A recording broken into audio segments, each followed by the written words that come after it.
డాక్టర్లు పిలిపేయండి ఏంది ఇలా కథ ఇట్లా చంపుకుంటా పోతే ఎంతమంది చంపుతారు అబద్ధాలు చెప్తారు ఏం కాదు బస్సుల హాస్పిటల్ కానీ ఇది ఎవరు అమ్మాయి చూడద్దు ఇక పట్టు చేయి ముట్టుకోవద్దు ఇడు చూడు బొక్క పడింది ముట్టుకోవద్దు నిగ్గినాడు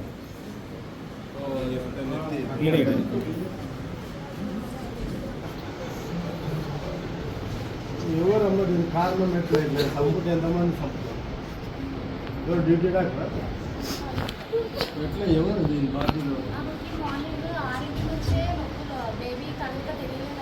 3 days బ్యాక్ వచ్చి చూసిపోతే కనీసం చెప్పాలా కదా ఏంటి ఇంత బాధ్యత రహితంగా ఉంటే ఎట్లయితే చెప్పండి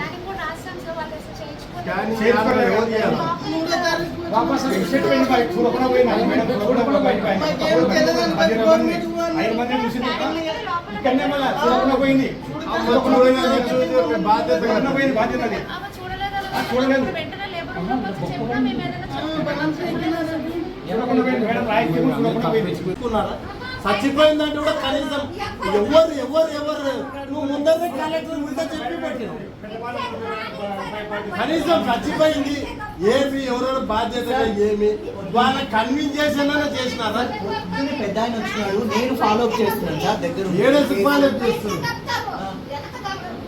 లేదంటే ఇద్దరు పట్టుకుని వస్తే లేదు ఒక ఆయన పట్టుకే చెప్పు అన్ని కనీసం ఇంత ఎక్విప్మెంట్ ఉంది మీకు దయచేసి అడ్మినిస్ట్రేషన్ ఫెయిల్యూర్ మొత్తం టోటల్ ఎవరు నీవేనా గోవాకి తిరుగుతావు అక్కడికి వ్యక్తిగత జీవితం దుబాయ్ పో అట్లా నీవు హాస్పిటల్లో చూసుకో అదన్నా చూసుకో ఈ పిల్లల్ని ఎందుకు చంపుతారు చెప్పండి నాకు అడ్మినిస్ట్రేషన్ చేయాలని లేదు మరి ఇచ్చిపెట్టు లేదా నీ ఉద్యోగం నువ్వు చేసుకో నీ హాస్పిటల్ మంచిగా చూసుకో మంచిగా బ్రహ్మాండంగా నడుకో మీ అడ్మినిస్ట్రేషన్ ఫెయిల్యూర్ వల్ల ఇంతమంది పిల్లలు రోజు ఒక కేసు వస్తుంది నేను రాకూడదు ఎంత తిప్పాలు పడ్డావు మీ రోజు కాంప్లైంట్ వస్తుంది ఇంతవరకు రోజు ఆపుకుంటూనే ఉండాలి ప్రతిసారి ఎందుకు మిమ్మల్ని డిస్టర్బ్ చేయకూడదు హాస్పిటల్ అని డిస్టర్బ్ చేయకూడదు అంటే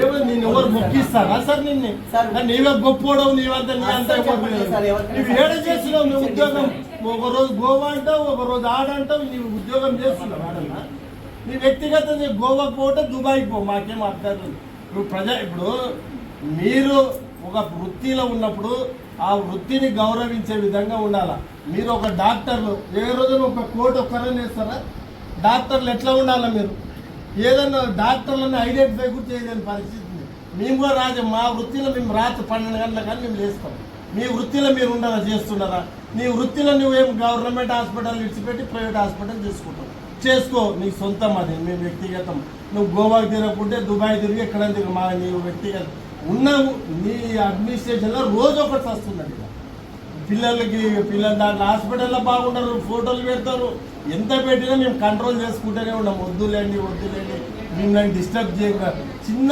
పొటగాడు చచ్చిపోతే ఏం చేయాలి ఒకవేళ ఆ అమ్మాయి ఏదన్నా గర్భం ఏదన్నా జరిగి చనిపోతే మేము కూడా వచ్చింటే క్యానింగ్ తీసుకుని వచ్చింటే ఎట్లా మేడం అడ్మిట్ కావాలి కదా అని చెప్పింది ఇంతకురోజు వచ్చినాం ఎట్లా మేడం అడ్మిట్ కావాలి కదా అని వచ్చినాం మేము వచ్చింటే మేడం ఏమంది బాగుంది కదా ఇంకేం చేస్తాను నొప్పులు వచ్చినప్పుడు రాపని పంపించింది ఊరికి మళ్ళీ క్యానింగ్ ఎట్లా మేడం తీయాలా ఎట్లా అని అడిగినాం అంటే బయటకు రాసిస్తున్నానండి బయటకి లేదు మేడం లోపలే ఉంది క్యానింగ్ లోపల రాసేయాలంటే ఈ మేడం ఏం చేసి లోపల క్యానింగ్ తీసేయమ్మ 20 మందికి క్యానింగ్ తీసి బొంజేసిపోయింది బొంజేసిపోతే మేము ఊరికి వెళ్ళినాం ఊరికి వెళ్ళినంటే పొద్దున సాయంత్రం వచ్చేసి ఈరోజు పొద్దున్నే ఉదయం 7 గంటలకల్లా చిన్న ఇట్లా కొడుకుని వస్తుందంట పోదామంటే అంబులెన్స్ అర్ధగంటకు వచ్చింది అర్ధగంటకు వచ్చినాక గొట్టుకొచ్చినాక ఏమో గంట సేపు పెట్టుకుంది గంట అయినాక ఏమంది లేదు గద్వాల కూడా మీరు గద్వాల పోయి కాసి చెప్పండి పిల్లగాడు కొంచెము సీరియస్ కనపడుతున్నాడు ఫోన్ అని చెప్పింది ఆయన గద్వాలకి అంబులెన్స్ వస్తా అంటే 1 గంటన్నరకు వచ్చింది అంబులెన్స్ మళ్ళీ అది గంట ఏమైంది అదే ప్రాబ్లం దీంట్లోకి వచ్చినాక ఏం జరిగిందో రానిలేదు ఇంకా బయట దొబ్బేసినారు అందరిని మమ్మల్ని అది దీంట్లోకి మాత్రం ఎవరు రానిలేదు పేషెంట్ ఒక్కటే తోలినాము ఇప్పుడు ఏమంటున్నా ఇప్పుడేమి ప్రాబ్లం ఇదే పిల్లగాడు ప్రాబ్లం ఇది ఎట్లా ఏమి అటు బాగున్నది అని చెప్తున్నారు కదా ఇప్పుడు ఏంటికి ప్రాబ్లం మీద అని అడుగుతున్నాం అంతే. చనిపోయినాడు పిల్లగాడు, చనిపోయినాడు, మాది ఎట్లా చనిపోయినాడు పిల్లగాడు ఎట్లా అయ్యామని అడుగుతున్నాం. ఇదే ముందు చెప్పింటే మేము చూసుకుంటుంటాం కదా, ముందుసారి చెప్పింటే మనం చూసుకుంటుంటాం కదా అని మేము బాధపడుతున్నాం అంతే. మేము 3వ తారీఖు వచ్చినాము. ఏం పేరు నీ భార్య పేరు? బార్క్ సుజాత, బార్క్ ఈరోజు 3వ తారీఖు వచ్చినాము. ఎట్లా మేడము నువ్వు అడ్మిట్ కావాలి కదా అని చెప్తున్నాం. అంటే నేను క్యానింగ్ తీసుకురా అంది. క్యానింగ్ ఎక్కడ తేవాలి మేడం అంటే బయట తీసుకురా అంది. బయట మేడం మొన్న తీసుకొచ్చినాం కదా కర్నూలులో, వారం అయ్యలేదు. ఇన్ని కూడా అంటే సరేలా అని పంపించింది లోపలికి కూడా.